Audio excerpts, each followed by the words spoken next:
Chris, and welcome to my talk, Family Resemblance Approach to Science Education Research. And I'm really happy to be part of this symposium, as I'm already like 4 years in the SIG, and this is my first time also on a symposium. So what I will be talking about today is the question about what is science education and what are teachers thinking about this. I first came to kind of this research on a discussion paper on conceptions of teaching science or teaching science. I'm not sure if you know this one. It's from Larkin 2022. And in this paper, he kind of started the question, what is the character of science education research? And in some way, when I read this paper, I thought, well, of course, science education research is important for informing practice. We're generating knowledge, and teachers will apply this in classrooms. And when you look a little bit deeper, especially concerning science, environment, health, the question is, are we really informing practice? And what you see here is an example about how students are working with soil, which could be one topic for science, environment, health, because for all of you not so deeply involved in the science, environment, health pedagogy, science, environment, health is about using issues connected to science, environment, and health, as the name suggests, and also working with discursive or practical methods. And this is something which I believe to be pretty critical, at least in Germany. In-service teachers often are critical against new results from science education research, and one reason for this is also the culture they're working in. For example, the culture says, well, people at the university are doing stuff, but that's not practical and it's not working and things like that. And this got me thinking a little bit. And the real reason why I started this was the final sentence in the Larkin paper, who said, reimagining science teaching, learning on a local, national, and global scale requires thinking systematically about all of its aspects, including its goals and reckoning with the social context. And this, at the time, I was getting involved with the family resemblance approach, where categories like aims and values are included.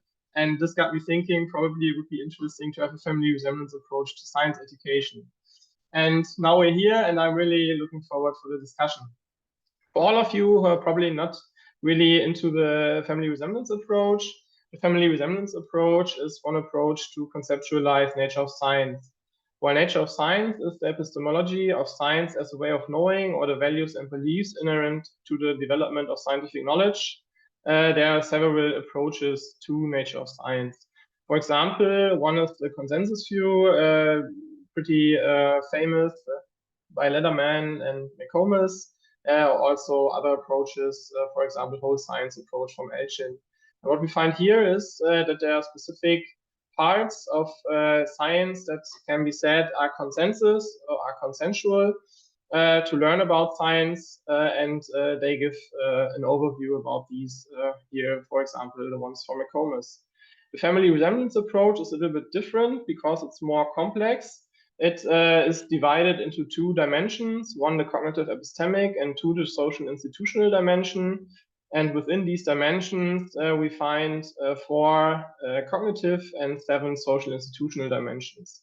And what's really nice, especially from a more research-based account, is that these categories can be applied to several things.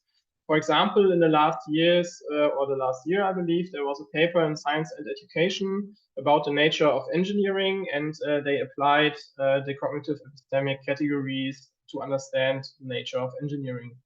And this is kind of where I'm heading currently. I'm especially interested in a social institutional dimension, and my main research question was, what conceptions have in-service teachers on a social institutional dimension for transfer in science, environment, health?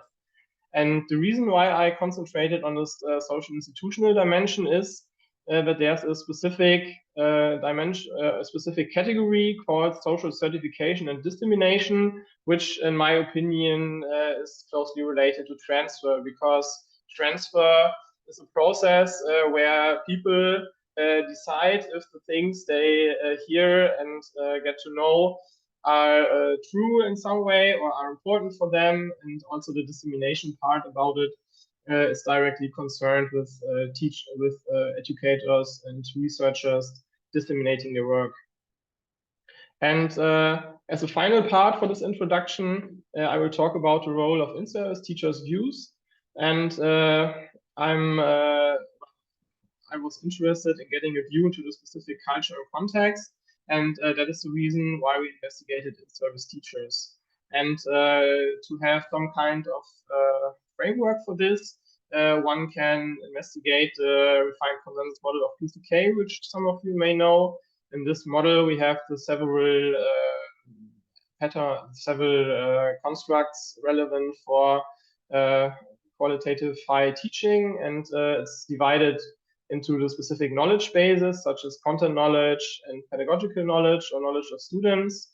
And based on these knowledge bases, we then find collective, personal, and active PCK. And why I believe that the teacher's views are so relevant for practice is the learning context in the refined consensus model, also set as amplifiers and filters. Because the collective PCK, like everything we are talking about on the ESERA, for example, can kind of be a collective PCK. But before it becomes a personal PCK, there are several amplifiers and filters. For example, the teachers say at the teacher education training program, well, that's not relevant for me. We cannot do this at our school, or things like that. And this is why I'm really interested in these filter mechanisms and also the views of teachers. And that is where I come to kind of my methodological approach. We did semi-structured interviews with in-service teachers. And concerning the methodology, the semi-structured interviews were informed by the Family Resemblance Approach dimension, social certification, and dissemination. And I have here the kind of definition of this dimension from Erdogan et al.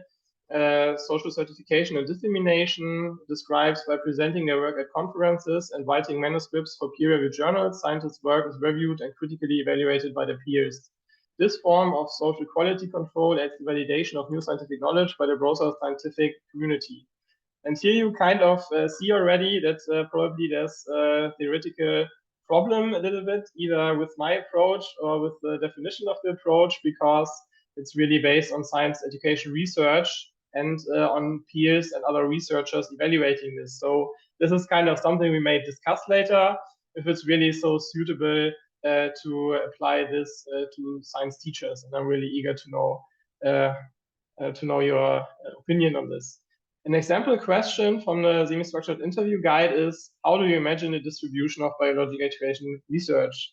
So it's pretty interesting because some of the teachers were really like, oh, I've never heard anything from biological education research since my studies.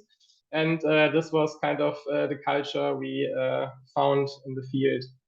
The aim was then to get a diverse set of teachers originating from a study project. So there were some students involved also, and we used the material and also the results to discuss in a master seminar about the role of practice or the role of science education research for practice. And overall, 11 in-service biology teachers participated. So that's also something I have to disclose. Everything is from the perspective of biology education research. Some of it may probably be also viable for other subjects, but at least my perspective is biology education. The mean age of the teachers was 37 years. And the age range between 25 and 56. So you can see we have not really old teachers, but there were also some older teachers, which is also reflected in the mean experience, which was about 10 years and ranged between 1 and 28 years. And concerning the coding, as you can probably imagine, this is kind of an explorative work. So we use kind of a theory approach, which means that we had a large part of inductive coding included. Before the inductive part, we did a deductive coding of specific phrases to the FLR dimensions, which mean we went through the interviews and investigated if there are any connections to some of the family resemblance approach dimensions. And afterwards, we then get deeper into the dimension, into the category, social certification and dissemination, and did an inductive coding there. With that, I'm already coming to the results. Due to the time, I'm a little restricted, but of course, I can answer questions afterwards. Concerning the results, to get an overview, I believe the code browser in MaxQDA, which we use for the analysis, is pretty good. We see here the family resemblance approach dimensions and horizontally the teachers, which means we have 11 teachers overall, and we see the sums of the codings. And as you may see, the category social certification and dissemination was coded most often, which also makes sense because the interview guide was also related to this.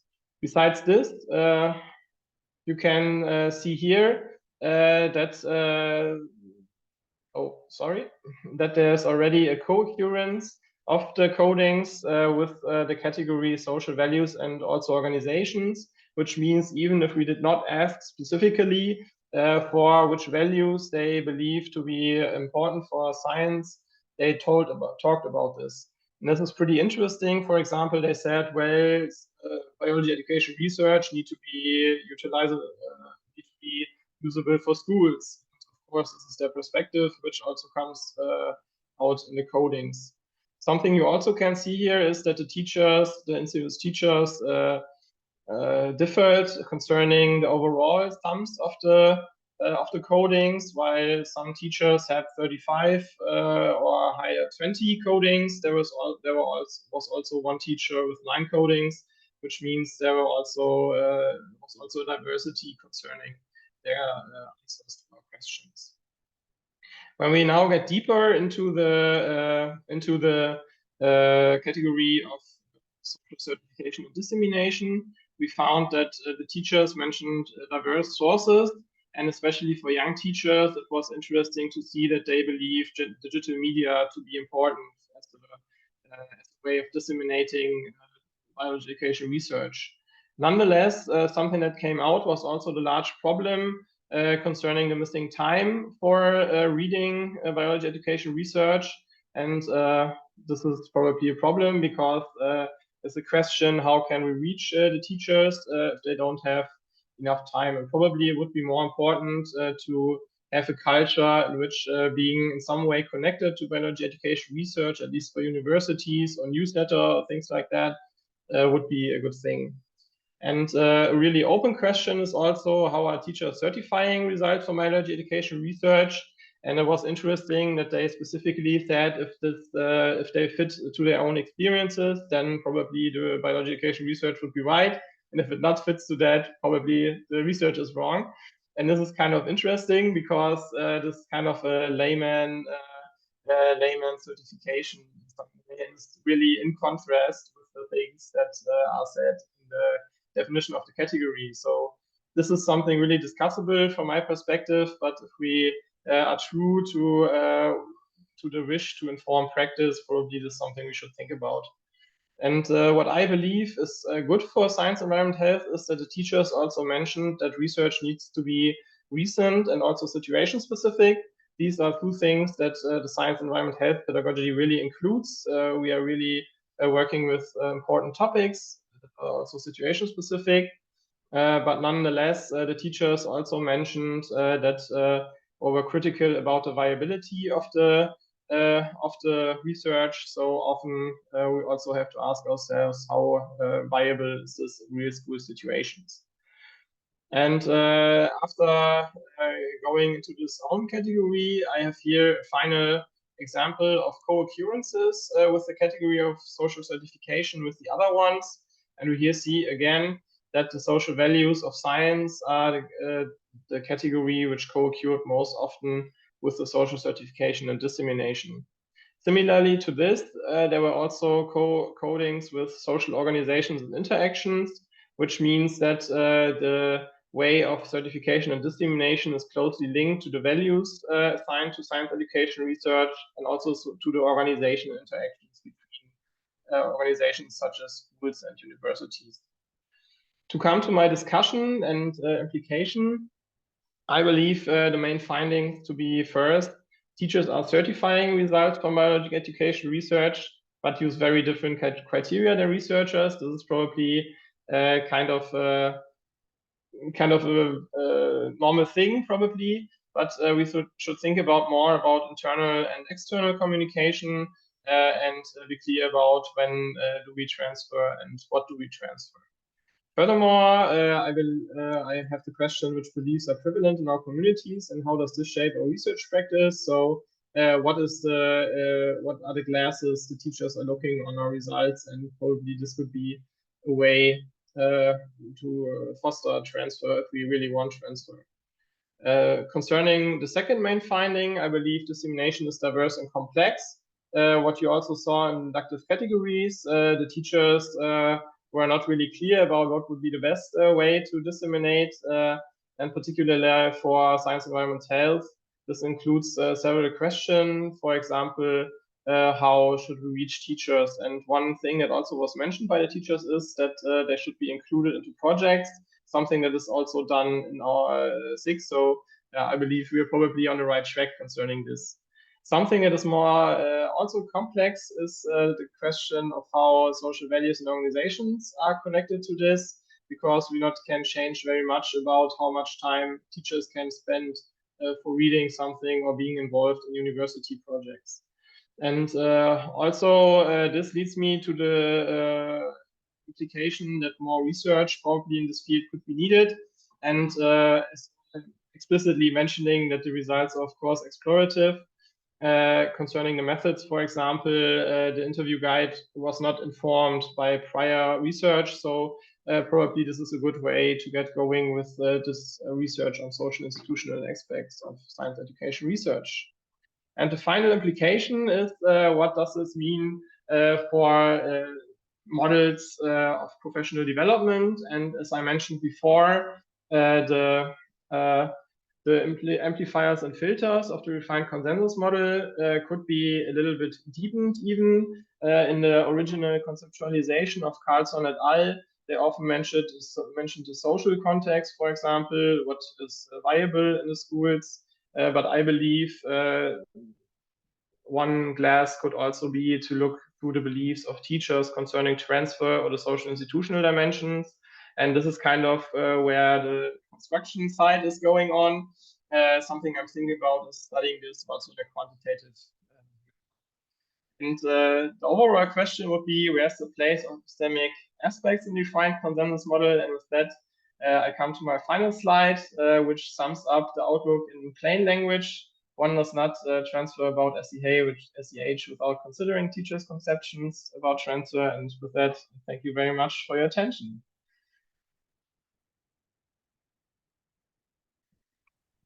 Thanks a lot, Alex, for this insight.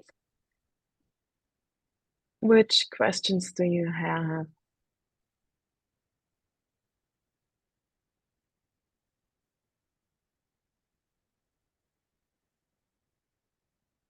So totally understand. Yeah, Kerstin? If nobody has a question, I can raise some. Are you planning, Alex, to do this kind of research as well with biology education researchers or science education researchers from their perspective? How they do their own educational research? Yeah, that's a good question, because due to very explorative nature, I believe there are several directions viable. And for me, first of all, it's important to know if there's something in it, and it's important to get further going. After talking with some colleagues, I have the notion that a lot of people are interested in this field. And one direction could really be to also talk with science or biology education researchers, because I believe they also have specific conceptions which affect the way they're doing dissemination. And I believe the field is really new and explorative. From that perspective, this could be a good idea to have kind of a Delphi study, for example, about conceptions of researchers. Thanks. Any further questions?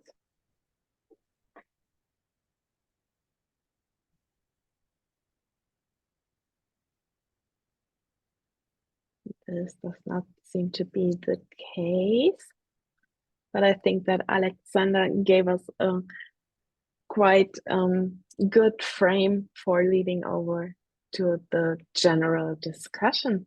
And that is when the time to hand